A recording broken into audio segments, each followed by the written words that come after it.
জুহি চাওলার সাথে মৌসুমীর মানানসই ব্যাপারটা অবশ্যই মানানসই, কারণ ক্যারেক্টারটা যখন একই জিনিস হচ্ছে তখন ন্যাচারালি আর্টিস্ট সিলেকশনের ব্যাপারেও কিছুটা মিল রাখা প্রয়োজন বা রাখা উচিত। তো সেই দিকে মৌসুমীর সাথে জুহি চাওলার গেট আপে বেশ অনেকটা মিল নিশ্চয়ই আছে, না হলে আমার ডাইরেক্টর নিশ্চয়ই তাকে চুজ করতেন না।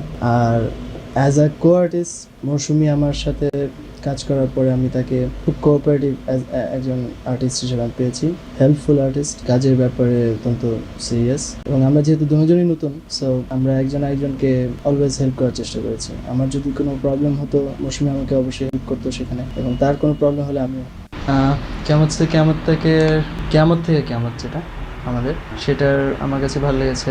আমার ফার্স্ট এন্ট্রি যেই গানটায়, পাপা কাইতে আমাদের এখানকার বাবা বলে ছেলে নাম করবে, সারা পৃথিবী তাকে মনে রাখবে, এই গানটা আমার কাছে। বাবা বলে ছেলে নাম করবে, সারা পৃথিবী তাকে মনে রাখবে, শুধু এ কথা কেউ জানে না আগামী দিনে ঠিকানা।